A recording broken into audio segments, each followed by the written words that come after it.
النحو في الكلام كالملح في الطعام. আলহামদুলিল্লাহ, আমরা আল কালিমাতুল লফজুল লিমান মুফরাদুনের তিনটি তারকিব শিখলাম। এখন 4 নম্বর তারকিব হচ্ছে মুফরাদান, অর্থাৎ মানান থেকে হাল হবে। আল কালিমাতুল লফজুল মুদি আলি মানান মুফরাদান। মুফরাদান পূর্ণ 2 সুরত তারকিব করা যায়, 1 ওয়াজির জমির থেকে, 2 মানান থেকে হাল। তাহলে দ্বিতীয় সুরত আল কালিমাতু মুবতাদা লফজুন মাউসুফ মুদিয়া ফাইল মাজহুল জমির নাইবে ফাইল লা মাহরুফ জার মানান মাজরুর। মানান জুলহাল আর মুফরাদান হচ্ছে হাল। জুলহাল হাল মিলে লা মাহরুফ জারের মাজরুর, জার মাজরুর মিলে মুতাআল্লিক মুদিয়া ফাইলের সাথে মুদিয়া ফাইল তার নাইবে ফাইল, আর মুতাআল্লিক মিলে জুমলা ফাইলিয়া হয়ে লফজুন মাউসুফের সিফাত মাউসুফ সিফাত মিলে মুবতাদা খবর মিলে জুমলা ইসমিয়া। প্রশ্ন অনুযায়ী অনুবাদ হবে আল কালিমাতুল লফজুল মুদি আলি মানান মুফরাদান, অর্থাৎ মানানতে সিফাত এর জন্য অর্থ হবে কালিমা এমন শব্দ যাকে অর্থের জন্য গঠন করা হয়েছে মত অবস্থায় যে শব্দের অর্থটি একক। আল কালিমাতু কালিমা লফজুল এমন শব্দ মুদি আলি মানান অর্থের জন্য গঠন করা হয়েছে, আর মুফরাদান মানানতে সিফাতের জন্য মত অবস্থায় যে শব্দের অর্থটি একক।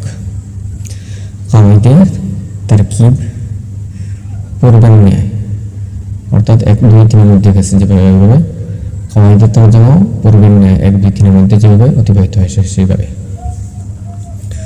উক্ত 4 নম্বর সংজ্ঞা অনুযায়ী মা লাহা তার পক্ষের উদাহরণ, আর মা আলাইহা বিপক্ষের উদাহরণ।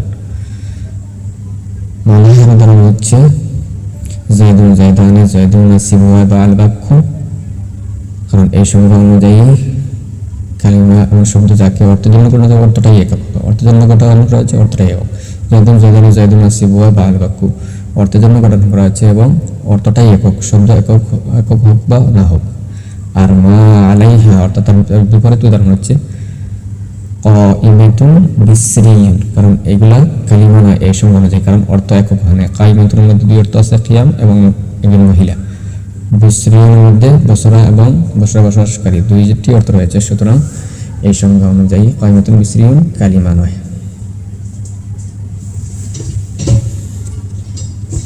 উপরোক্ত ইবাদত আল কালিমাতুল লফজুল মুদি আলি মানান মুফরাদুন মুফরাদান মুফরাদিন, এই যে মূল ইবারত, এই ইবারতের বা এই বাক্যের মূল উদ্দেশ্য হচ্ছে, মূল মতলব হচ্ছে 3টি।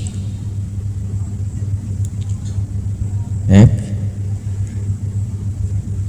শব্দটি কালিমা হওয়ার জন্য শর্ত হলো শব্দের অর্থ একক হওয়া। 1 নম্বর শর্ত হচ্ছে একটি শব্দ কালিমা হওয়ার জন্য শর্ত হলো শব্দের অর্থটা একক হতে হবে।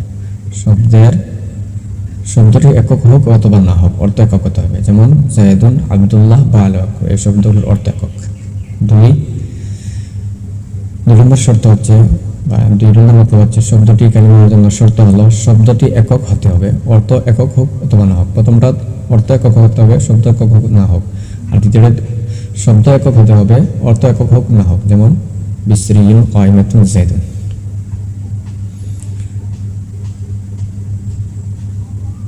শব্দ এক কিন্তু অর্থ ভিন্ন, বিসরিয়ুন কাইমাতুন। 3 নম্বর মতলব হচ্ছে বা 3 নম্বর উদ্দেশ্য হচ্ছে শব্দটি কালিমা হওয়ার জন্য শর্ত হলো শব্দ ও অর্থ উভয়টা একক হওয়া। শব্দ একক হতে হবে, অর্থ একক হতে হবে। যেমন জাইদুন জাইদানে জাইদুনা, মানে 2 জায়দ 3 জায়দ, 2 দেখা যায় বুঝি যে জাইদানে 2 বুঝাইছে, জাইদুনা 3 বুঝাইছে। ওটা শব্দ একক কিন্তু অর্থ মাত্র 2, সংখ্যা 2। সুতরাং উপরোক্ত ইবারতের মূল উদ্দেশ্য 3টি, এই 3টি।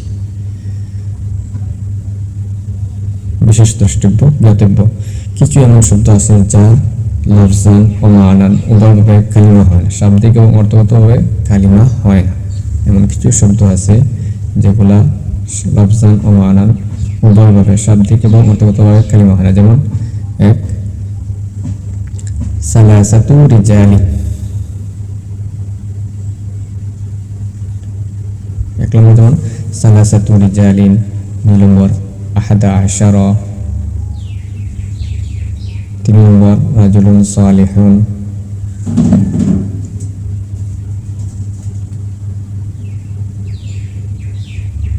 4 নম্বর জরাবা জাইদুন।